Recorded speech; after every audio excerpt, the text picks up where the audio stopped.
Hello বন্ধুরা, এই দেখো আবারও চলে এসেছি আরেকটা নতুন মণ্ডপ নিয়ে। এটা হলো আমাদের বাঙাডাঙ্গার বাঘামায়ের প্যান্ডেল। অসাধারণ হয়েছে, তোমরা দেখে বলবে কেমন হয়েছে। দেখো কি সুন্দর মাথায় এই উপরে যে লাইটিংটা করেছে, তার চারিপাশে এই যে হাতির সুরগুলো দিয়েছে, এত সুন্দর লাগছিল না। আমার তো বেশ লেগেছে। তোমাদের কেমন লেগেছে কমেন্ট করে জানাবে। আর প্রতি বছর না এখানে খুব সুন্দর প্যান্ডেল করে, খুব ভালো লাগে। প্রতি বছর আমরা আসার চেষ্টা করি, না আসি বলতে গেলে।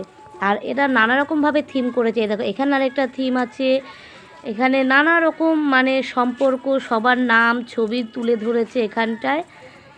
আর তার ভিতরটাও চলো তোমাদের সঙ্গে দেখাচ্ছি। অনেক ভিড় ছিল, তাও যতটা পেরেছি তোমাদের সঙ্গে শেয়ার করার চেষ্টা করেছি। আর যেখানে আছে নানারকম কাঠের পুতুল দিয়ে এই সুন্দর মানে প্যান্ডেলটা করেছে এই জায়গাটা। আর এটা হলো পুরো রাস্তার যে গলিটা আছে না, ওইটা এই থিমগুলো করেছে ভাগে ভাগে। আর মেন মণ্ডপটা তোমাদের সঙ্গে শেয়ার করব। আর ওই দেখো একটা জিনিস দেখাচ্ছে, এটা হলো গদা, এটা হলো স্পেশাল গদা। আর এইটা হলো মেন মণ্ডপ, এর ভিতরেই ঠাকুর আছে। আর এই মণ্ডপটাও খুব সুন্দরভাবে করেছে। মানে এত ভিড় ঠেলাঠেলির মধ্যেও যে এইটুকু তোমাদের সঙ্গে শেয়ার করেছি, এটা সত্যি। আর কেমন লেগেছে তোমরা সেটা কমেন্ট করে জানাবে।